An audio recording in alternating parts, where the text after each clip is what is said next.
March 1945. The air over Germany no longer carried the confidence of an empire. It carried smoke. It carried fear. It carried the distant echo of artillery that never seemed to stop. The Third Reich was collapsing, but collapse is rarely quiet. It groans. It fights. It bleeds before it dies. And standing between the Allied armies and the heart of Germany flowed the Rhine River, wide, cold, ancient, and defiant. For centuries it had been a natural shield. Now it was the last great barrier protecting what remained of Hitler's crumbling war machine. Every major bridge over the Rhine had been rigged with explosives. The order from the German High Command was absolute. If the enemy approaches, destroy the crossings. Leave nothing behind but water and wreckage. Near the small town of Remagen stood the Ludendorff Bridge, a dark steel skeleton stretching across the river like a stubborn relic of another era. It had been built during the First World War, a monument to German engineering and ambition. Now it trembled under the weight of retreating troops, supply trucks, horse-drawn wagons, and desperate civilians fleeing westward. German engineers had wired it carefully. Explosive charges were placed along its beams and piers. Detonation cables were checked and rechecked. The plan was simple. If American forces reached the West Bank, the bridge would vanish in fire and twisted metal. But war rarely respects plans. On the morning of March 7th, elements of the U.S. 9th Armored Division advanced faster than expected. They had been pushing through western Germany with relentless speed, cutting through weakened resistance, capturing towns whose defenders were too young, too old, or too exhausted to fight effectively. The Americans expected what intelligence had warned them about: destroyed crossings and a forced delay, while engineers built temporary bridges under enemy fire. Instead, when scouts peered through binoculars toward Remagen, they froze. The bridge was still standing, damaged, scarred, partially cratered from earlier bomb attempts, but standing. For a brief moment, disbelief passed through the American ranks. It had to be a trap. It had to be moments away from demolition. But smoke still rose from the eastern bank where German troops scrambled in confusion. Something had gone wrong. Inside the German command structure at Remagen, hesitation had crept in. Officers argued over timing. Refugees were still crossing. Retreating units were still on the span. Detonating too early meant sacrificing their own men.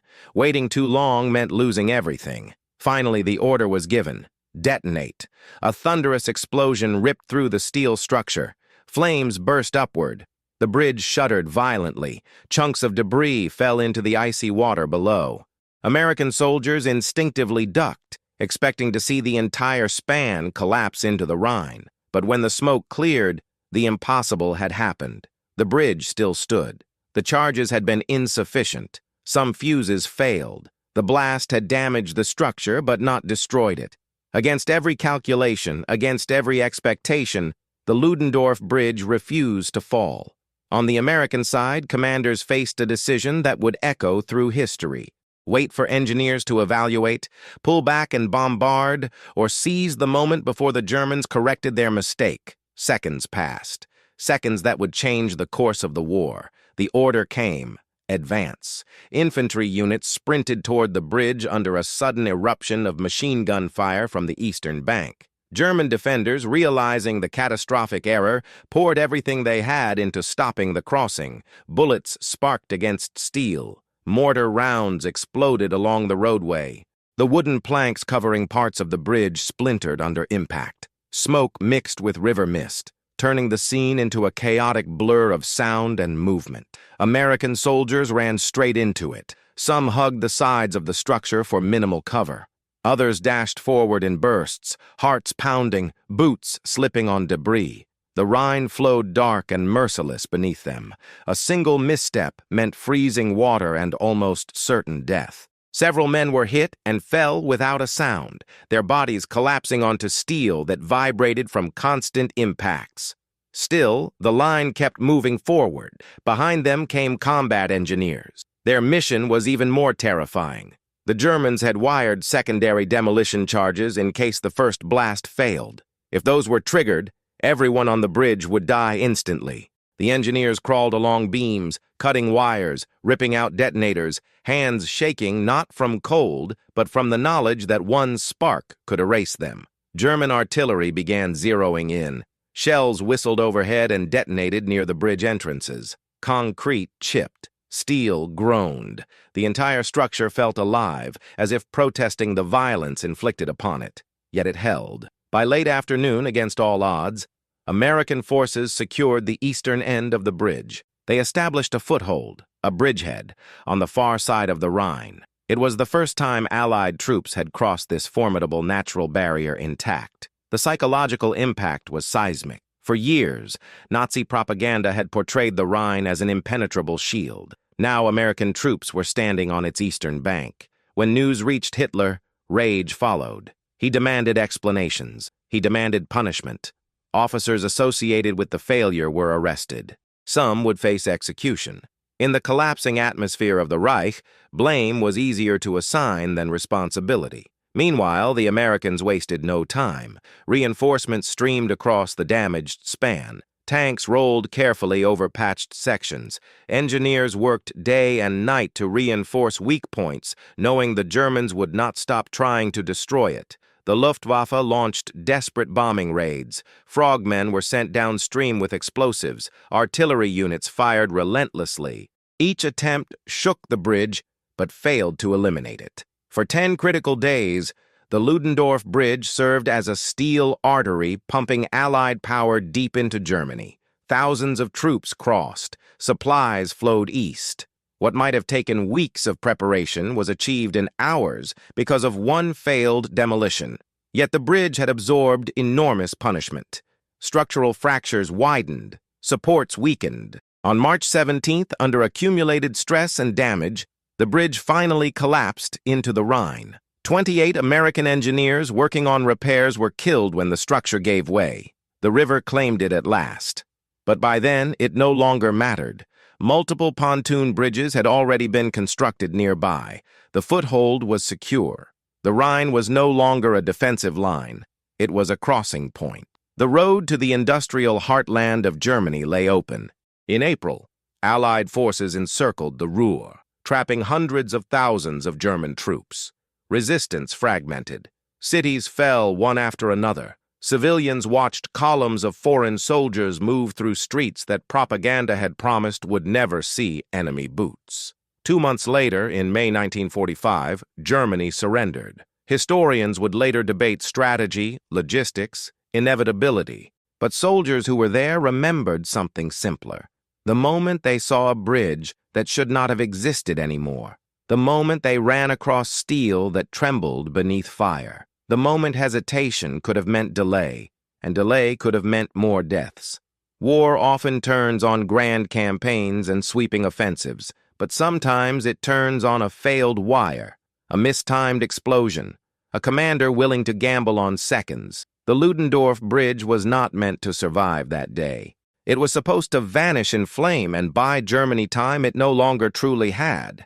Instead, it became a symbol, not of invincibility, but of momentum, of the unstoppable force pressing from the west, of an empire running out of miracles. And perhaps the most haunting image of all remains this: soldiers running across a wounded bridge above a freezing river, knowing it could collapse at any heartbeat, choosing to move forward anyway. Because history does not wait, it advances. The bridge should have been a pile of twisted iron at the bottom of the Rhine. Every German officer in the region knew it. Every Allied commander expected it. And yet, against logic and planning, it remained, wounded, cracked, unstable, but alive. And because it lived, the war accelerated. As night fell on March 7, 1945, the sky over Remagen glowed red from artillery flashes. The Americans had secured the eastern bank, but they were far from safe. German forces regrouped quickly. What had begun as shock turned into desperation. Orders flew through fragmented communication lines. Counterattack immediately. Destroy the bridge at any cost. Push the Americans back into the river. Inside makeshift command posts, German officers argued under dim lantern light. Some insisted the crossing could still be crushed with concentrated force.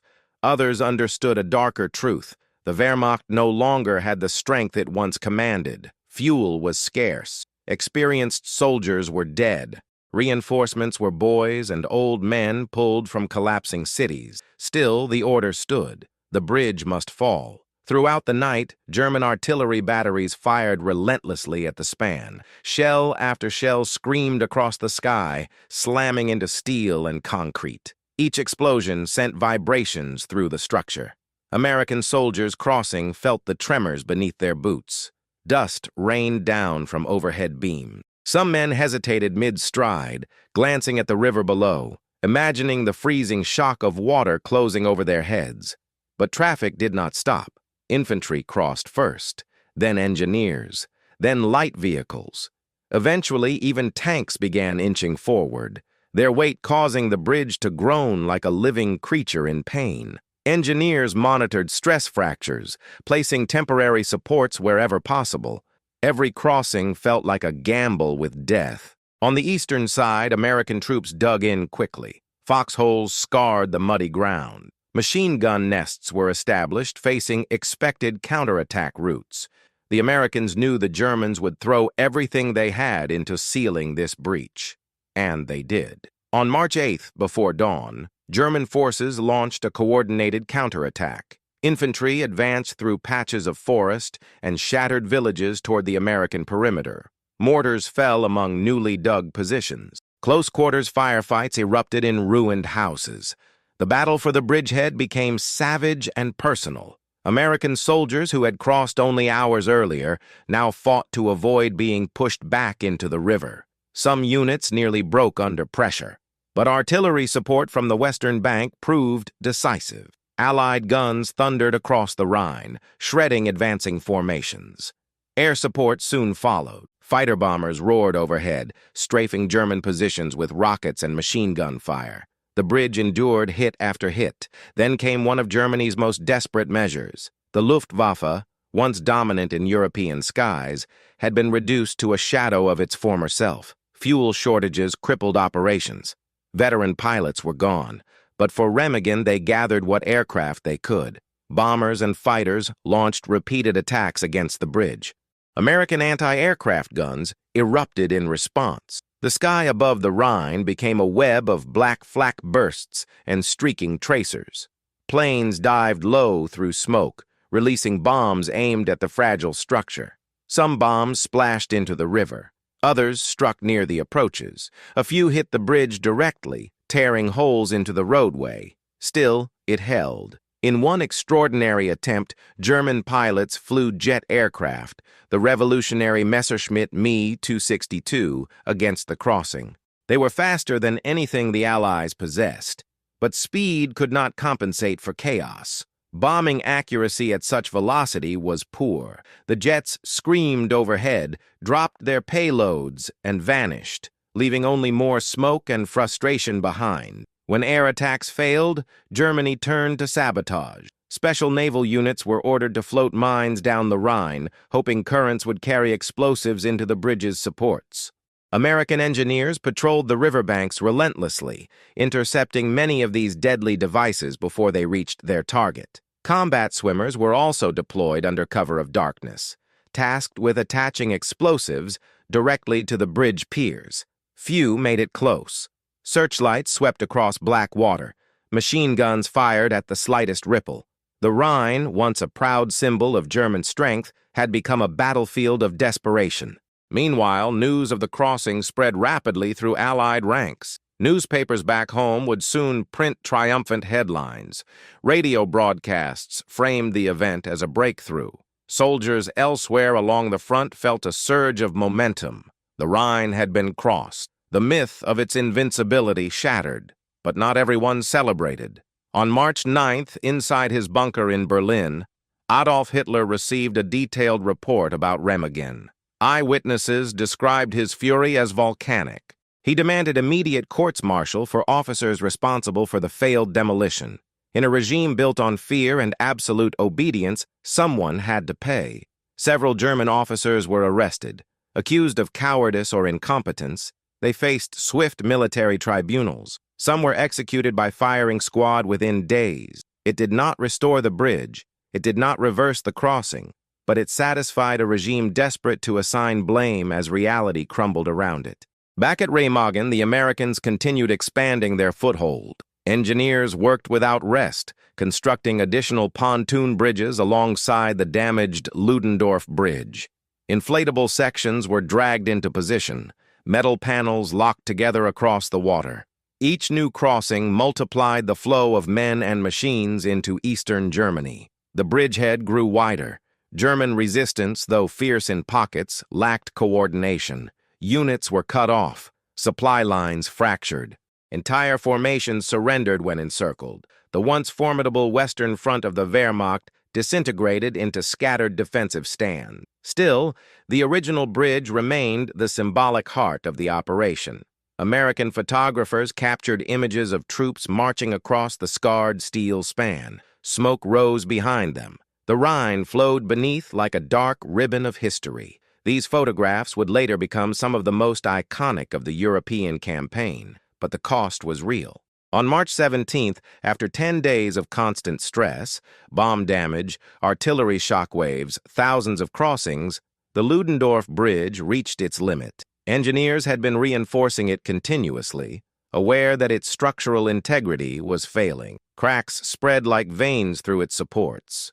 Metal buckled invisibly beneath accumulated strain. At 3:00 p.m., without warning, the bridge gave way. Witnesses described a deafening roar as steel twisted and snapped. The central span collapsed into the Rhine, dragging sections of roadway and scaffolding with it. 28 American engineers working on repairs were killed instantly, crushed or thrown into the river. The bridge that had defied destruction for 10 days finally surrendered, not to German explosives, but to exhaustion. Yet by then, it was too late to matter strategically. 5 additional bridges spanned the Rhine near Remagen. Thousands of Allied troops stood firmly on the eastern bank. The collapse was tragic, but the breakthrough was irreversible. From that foothold, Allied armies surged forward. In April, the encirclement of the Ruhr Pocket trapped over 300,000 German soldiers. It was one of the largest mass surrenders of the war. Industrial centers that had fueled Germany's war machine fell into Allied hands. Resistance fragmented into isolated, futile battles. Cities like Cologne, already battered by bombing, lay in ruins. Civilians emerged cautiously from basements, staring at foreign soldiers walking streets once dominated by Nazi banners. The illusion of eternal Reich had dissolved into rubble and silence. By late April, Soviet forces were advancing from the east toward Berlin. Allied troops from the west pressed deeper into the heart of Germany. The once expansive empire was now a shrinking battlefield. On April 30th, Adolf Hitler took his own life in his bunker. On May 7, 1945, Germany signed an unconditional surrender. The war in Europe was over. Historians would later call the capture of the Ludendorff Bridge at Remagen a lucky break. Some called it inevitable given Germany's weakened state. Others argued that even without it, Allied victory was certain. But soldiers who were there remembered something different. They remembered running across a bridge that should have been gone. They remembered the sound of bullets striking steel inches from their heads.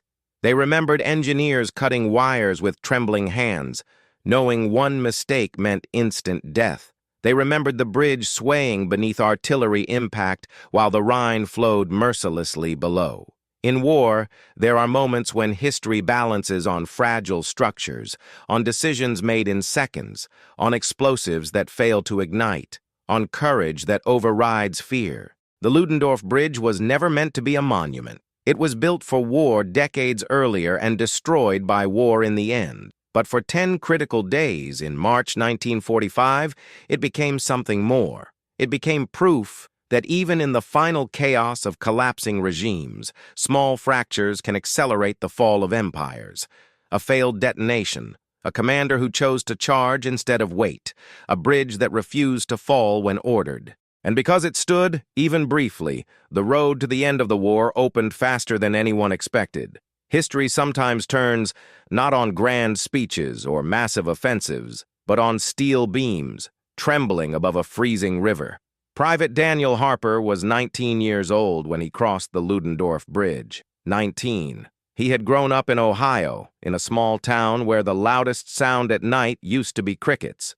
Now the loudest sound was artillery tearing the sky apart. When he first saw the bridge still standing, he didn't think about strategy or history. He thought about survival. He thought about whether the steel beneath his boots would still exist in the next 5 seconds. He would later write to his mother about that moment. He didn't tell her how his hands shook. He didn't tell her how he almost froze halfway across when an explosion ripped through the far side, and he felt the entire structure vibrate like a struck bell. He told her instead that he was fine and that things are moving quickly. But what he truly felt was something far more complicated, a mixture of terror and momentum, because once the order to advance was given, there was no space left for doubt. The men around him were moving. If he stopped, he would be alone. So, he ran. Beside him was Sergeant William Bill Turner, a veteran of North Africa and Normandy. Bill had already seen too much war. He had seen beaches turn red. He had seen friends buried in foreign soil. When he saw the bridge still intact, he understood immediately what it meant. This was not just an opportunity. It was acceleration. "Move!" he shouted, pushing younger soldiers forward as bullets sparked against metal. When German artillery began targeting the span, Bill didn't look down at the river. He looked ahead, always ahead. He had learned something in years of fighting. Hesitation kills faster than enemy fire. On the German side of the river, 16-year-old Hans Keller clutched a rifle that felt too heavy for his thin arms. He had been pulled from school only weeks earlier and placed into a Volkssturm unit, the desperate last-ditch militia formed from boys and old men. He had grown up hearing that the Rhine was sacred, that it would never be crossed by enemies. Now he watched Americans running across a bridge that should have been destroyed. He could not understand how it was still standing. He could not understand how the war, once described as glorious and inevitable, had come to this.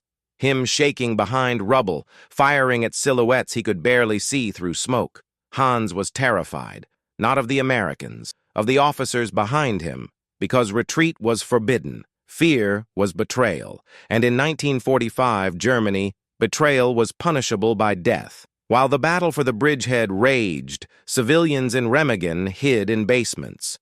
Frau Elizabeth Bauer pressed her 2 children against a damp cellar wall as explosions shook dust from the ceiling. Her husband had been killed on the Eastern Front in 1943. Since then, she had survived on ration cards and rumors. She had believed the propaganda once. Most had.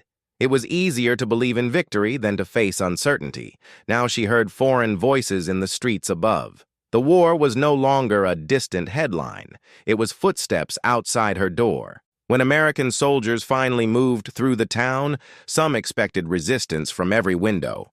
Instead, they found white cloths hanging from shattered buildings, makeshift flags of surrender. Civilians emerged slowly, hands raised, eyes hollow with exhaustion. For many of them, the crossing at Remagen did not feel like defeat. It felt like the end of waiting. Back at the bridge, American engineers worked obsessively to stabilize what remained standing. Lieutenant Robert Miller oversaw teams reinforcing weakened sections with timber and steel plates. He barely slept. Every creak of the structure felt personal. He knew the bridge was dying. He just needed it to live long enough. "Just a few more days," he muttered repeatedly.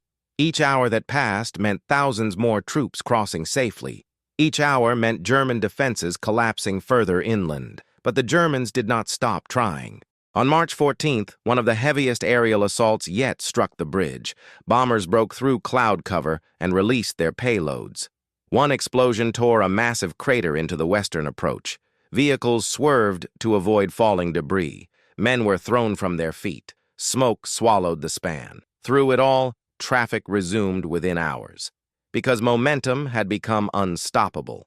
American High Command recognized the psychological impact immediately. Newsreels were prepared. Headlines emphasized courage and breakthrough. The image of troops crossing the Rhine intact shattered years of enemy myth, and inside Germany, morale fractured further. Rumors spread quickly. The Americans are already east of the Rhine. The Ruhr is threatened. The front is collapsing. Some German units began surrendering at the mere sight of overwhelming force.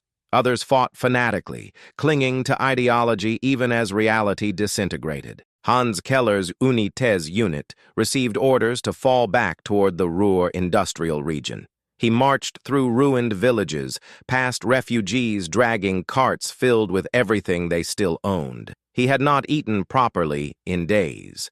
His uniform hung loosely from his frame. He wondered if his parents in Cologne were still alive. He wondered if anyone still believed in victory. Days later, when his unit was encircled, the choice was simple: fight hopelessly or surrender. For the first time since being handed a rifle, Hans made a decision for himself. He dropped his weapon. Across the Rhine, Private Daniel Harper stood on the eastern bank and watched engineers build new pontoon bridges. He felt something strange, not triumph, not celebration, but relief. The barrier they had feared for months was behind them. He realized something else, too.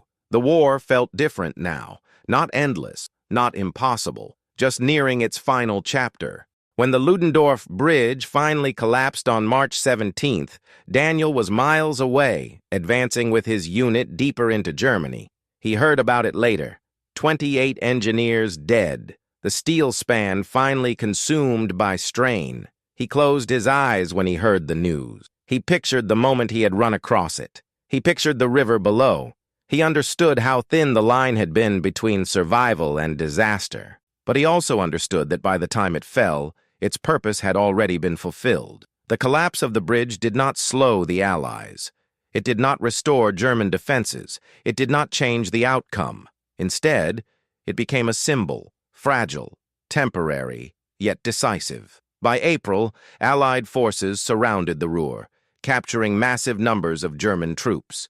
Entire divisions surrendered. Factories that once produced tanks and ammunition now stood silent. Rail lines were severed. Communication shattered. Civilians wandered through destroyed city centers, searching for water, for food, for missing relatives. The illusion of invincibility had vanished.